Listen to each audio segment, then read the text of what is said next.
Assalamu alaikum wa rahmatullahi wa barakatuh. This is a video. Why do I call it a video?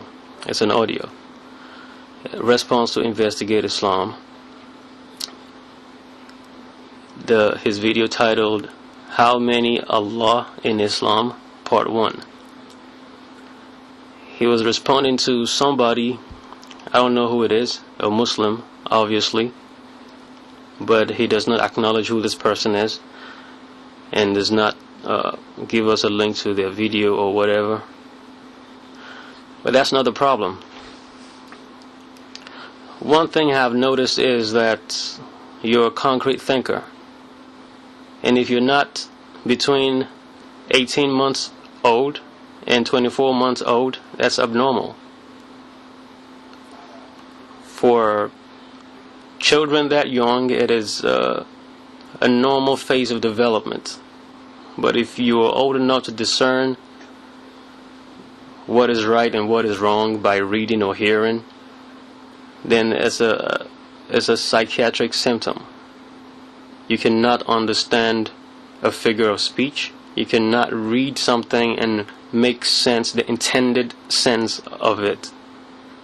You have to add yours and subtract, and just it's terrible that you have a lot of people who follow, the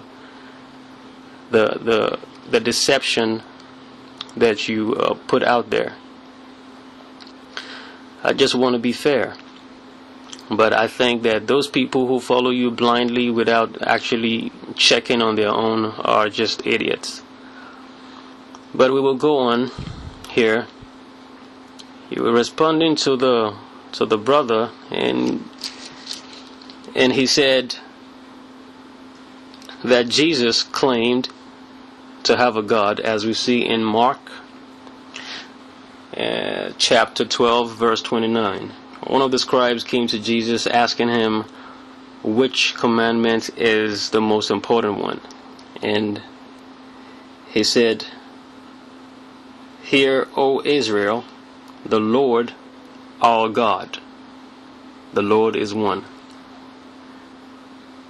Well, the commandment that talks about God, or the unity of God, is the first commandment. So he did not even give a direct quotation of that first commandment. He did not say, "Thou shalt not worship other gods before me." But he did a paraphrase, and he said that the Lord our God is one. Note the word "our." He did not say the Lord your God. He did not say I am your God. He included himself as a subject to to the commandment of God. So Jesus, peace be upon him, is a subject to the commandment of God. But you try to explain that away and say, "Oh no, he's not talking as if he is one of the people that the commandment speaks about. That he's actually trying to summarize the commandments." But why did he not give a direct quotation? You see, you fall flat. He actually included himself as a subject to that first commandment, because he said, "Our God." So Jesus has a God. Peace be upon him. So when you worship Jesus, what does that make you? A polytheist. The one whom you call God claims to have a God. And it's not just his claim, but we know that Jesus was only a man. Alayhi salam. Now, let me use your language. The funny is, you try to use the Ten Commandments, which we find in Exodus chapter 20. You try to use the Ten Commandments to use the Ten Commandments to explain that when God speaks, He speaks only in the first person. But you would notice the link to his video is in my video description. You would notice that on his video, 6 minutes and 13 seconds into his video, he begins to scroll down on the page where he saw the 10 Commandments. But when he gets to verse 7, he scrolls more quickly. And after verse 7, dude stops. Why is he hiding verse 7? Okay, I'll show you why he's hiding verse 7. Verse 7 says, "You shall not take the name of the Lord your God in vain, for the Lord will not hold him guiltless who takes his name in vain." So you say that when God speaks, He speaks only in first person speeches? You're a liar. Here He speaks in second person and in third person, all in the same verse.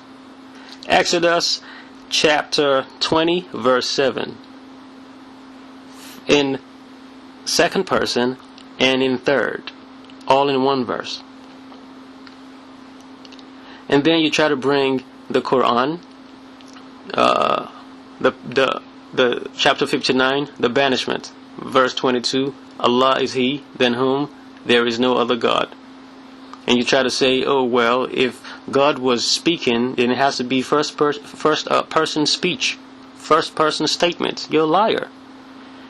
In the same 10 Commandments, I don't even need to go, look through the Bible for more examples. Just this same 10 Commandments that you brought, forth. Verse 7, Exodus chapter 20, verse 7 says, "You shall not take the name of the Lord your God in vain." This is not first person. This looks like somebody talking about somebody else. But this is an acceptable style of speaking. Well, you're a concrete thinker, so it's hard for you to comprehend that. It's acceptable for you to speak in first person and third person about yourself. It might not be a very proper way when you're doing a formal writing, but it's acceptable. But you say that when God speaks of Himself, He has to speak of Himself in first person. And I see why you scroll through verse 7 so quickly and then stop immediately after verse 7. Well, this is just one more expose to your lies. Many other people have. And is actually getting tired. It's just amazing that people, I don't know if they're just trying to,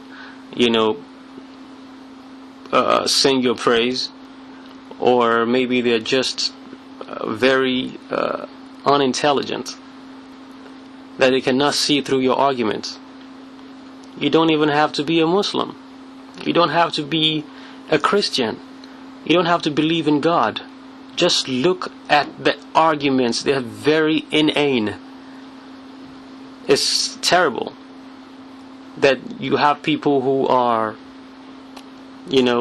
ardent followers of Investigate Islam. It's ridiculous.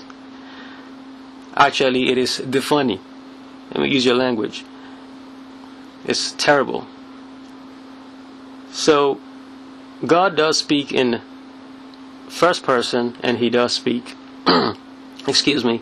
in third person, but it's all the same. So when you come around and try to use the Bible to prove that when God speaks, He speaks, actually it's a digression, because this doesn't even explain the fact that Jesus claimed to have a God. You just make it worse for yourself. Jesus claimed to have a God. So when you worship Jesus, you cannot escape being called a polytheist. That's my point. Assalamu alaikum wa rahmatullahi wa barakatuh.